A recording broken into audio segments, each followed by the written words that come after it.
IS means investment savings, or investments equal savings, the equilibrium condition in the goods market. We assume that investment is exogenous, is given or a constant, and this is not true. In fact, investment depends on production, Y, or sales, and the interest rate. If firms face higher demand, so to respond to that, they need to change their investment, so they need to expand their investment. Maybe they need to build a new plant or buy a new machine, or maybe start like a new production line, so they need to invest more, they need to spend more in investment. So remember, we just assumed there no inventories. So we still carry on with the same assumption, no inventory. For firms to respond, then maybe they need to spend more in investment, or if the other way, demand is falling, so that means maybe they need to cut investment. So at the end of the day, here we're talking about production or sales as one of the important factors that determine investment. To expand their investments, maybe they need to borrow money. In such case, then they will pay interest. So that means the interest rate is another determinant of investment. Or even if they're not going to borrow money, usually when you want to undertake an investment, you try to think about the opportunity cost, or try to think about the return to this investment, and in such a case, you'll be thinking of the interest rate as a kind of opportunity cost of what investments you're going to do. And if the return to this investment is not at least equal to the interest rate, if not higher, then you probably wouldn't take that investment. So my point here is, these are these two factors here: production, which equals income. Remember, it's the same as income, and also interest rate. These two determine the investment. So in lecture 3, the first time we talked about this model, the goods market, we just ignored that. We just assumed that investment is exogenous, it's giving, so we didn't really bother about what determines investment. But today, it's really important. So if you want to understand the IS curve, you need, or equilibrium in the goods market, you really need to understand what determines investment, assuming that we really understand what determines consumption as well. Aggregate demand is determined by the first term here. This is the consumption function. So consumption is determined by disposable income, Y minus T, and plus investment. And investment here is determined by, again, Y and I, plus G. We'll carry on taking G as given or exogenous variable, and this will be our fiscal policy variable in the examples we get. What you see now is the IS relation, which exactly is just the equilibrium in the goods market. Trying to represent this on a graph is exactly what we did in lecture 3. The only difference here is that we keep in mind that we're not taking investment as exogenous. So investment now is determined by Y and also is determined by I. So what we have here, this ZZ, or the red line, is the aggregate demand. What we measure in the horizontal axis is the output level, and on the vertical axis we have the aggregate demand, which we call Z, or aggregate demand AD, whatever you call it. The equilibrium condition is the same, demand equal output. Remember, we carry on with our assumption about inventories. No inventories so far. To have equilibrium in the goods market, the equilibrium condition is demand equal output. So where this happened exactly here at point A, where this curve, the aggregate demand curve, intersect with the 45 degrees line, and I explained before what is the significance or the meaning of the 45-degree line. This point here, in this case, output equal demand, and that's exactly what we want, because before that point, you'll see that demand is above output. After that point, you'll see that demand is below output. So the only point where both are equal is the intersection point, where this point A, because this point A exists in both on the 45-degree line and also on the aggregate demand curve. This is upward sloping curve, because for a given level of interest rates, if there's an increase in output, that means an increase in demand for goods, and this happened because of the effect on consumption and investment. So if I go back here, you will see here consumption is determined by Y and investment is determined by Y. So if that change, that means both investment and consumption will change. And that's why this curve here, the aggregate demand, is the upward sloping curve.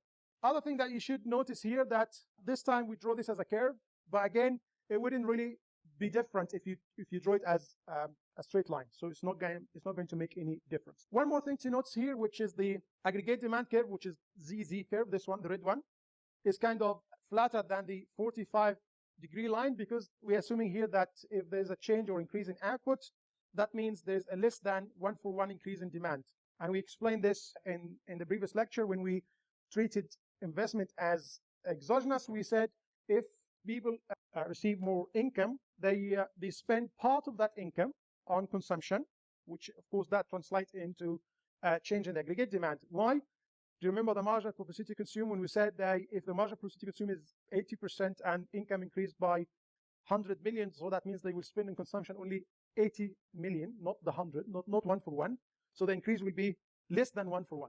So we'll carry on with the same situation where we have a less than 1-for-1 increase in demand. And obviously now we understand that point A is the equilibrium point. In lecture 3, we treated investment as exogenous. Now, investment is determined by Y and I. And we also assume that no inventories. So this is something we assumed in lecture 3, and we carry on, we take it over to this lecture. So we assume that no inventories, and that makes the equilibrium condition when demand equal output. Let's just now think of a scenario here. Let's say now the interest rate has increased. How this will affect aggregate demand? Basically, aggregate demand curve will shift. So again, let's just think about it. So how interest rate affect aggregate demand? Then think of the components of the aggregate demand.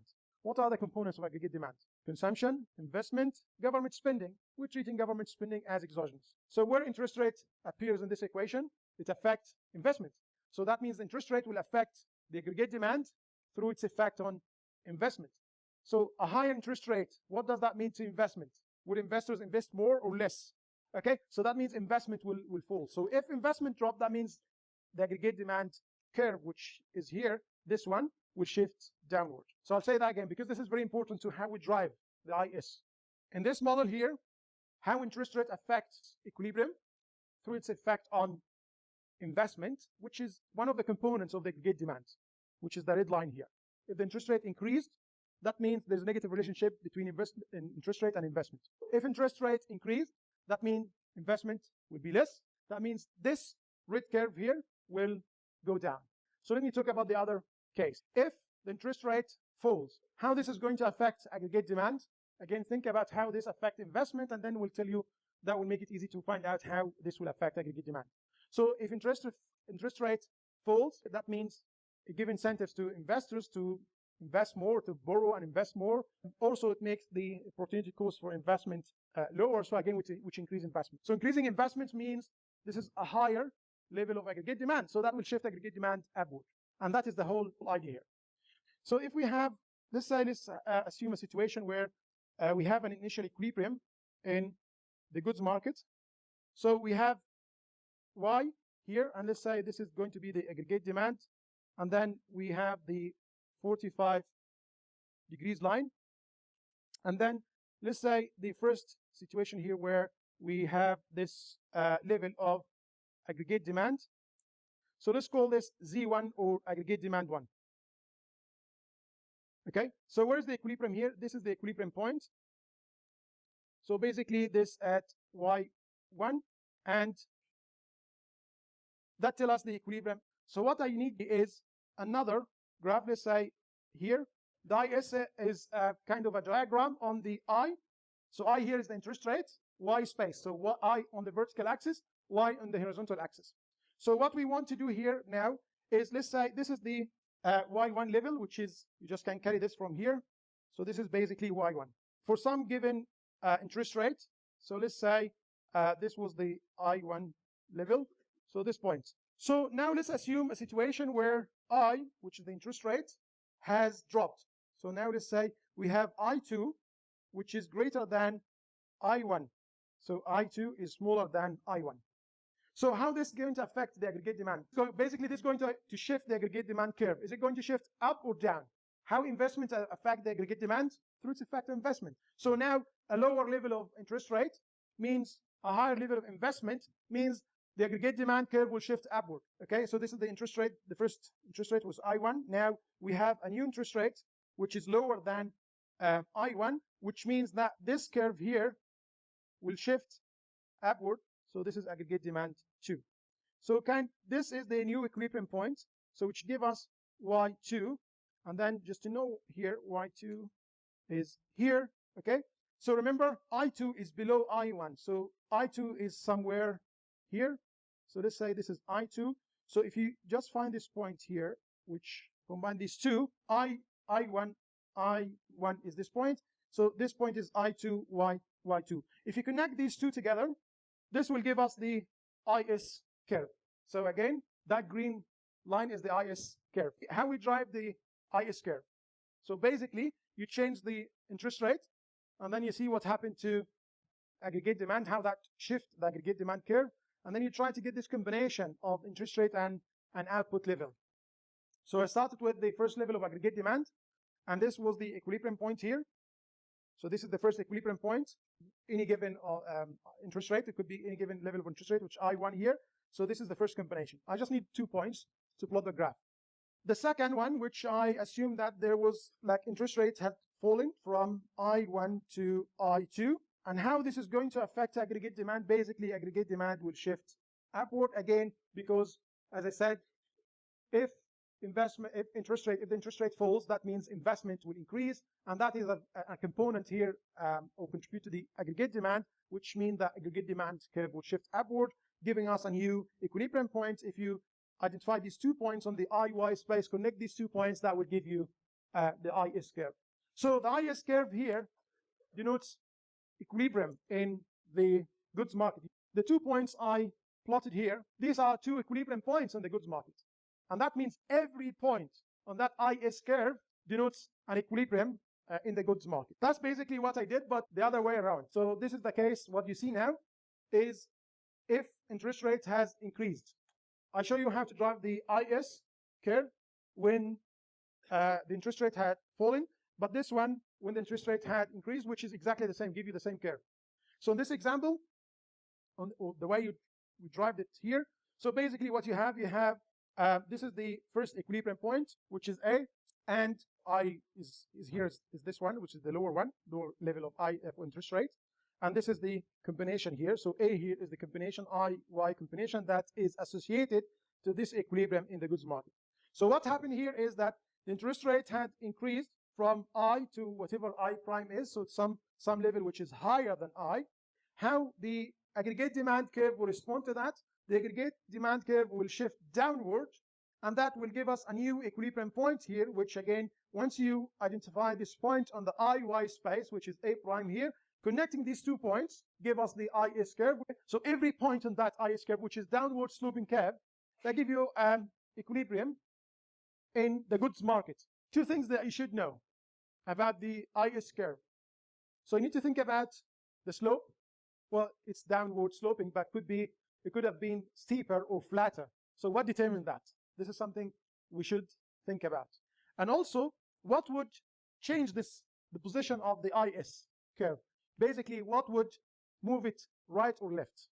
And the slope or the steepness depends on how sensitive investment is to changes to the interest rate. If it is very sensitive, so that means small changes in the interest rate bring massive changes to investment. So that means the IS will become more flatter. If investment is not really sensitive, doesn't respond to changes in the interest rate, that means that IS will become more like steeper or more like a vertical line. So this is kind of, but in all cases, we know it's downward sloping curve. So how steep it is, that depends on how sensitive investment to, or how much investment will respond to the change in the interest rate. That will determine the steepness or the slope of that, how steep the IS curve is. So what would shift the IS? Just as a general rule, anything that would shift aggregate demand will shift the IS. So anything that will increase aggregate demand will shift the IS to the right. Anything that will decrease or will lower aggregate demand, that will shift the IS curve to the left. So these are very important. Why? Because basically this is what we're going to do when we do policy analysis. As a very quick example here, this is an example of an increase in taxes. So let's say there's a contractionary fiscal policy, for whatever reason, the government decided to increase taxes. How this is going to affect IS curve, or a change in fiscal policy result in increasing taxes, that means the IS curve will shift to the left. Why? Because higher taxes will shift the aggregate demand downwards. So anything that shifts the aggregate demand downward, that will shift the IS to the left.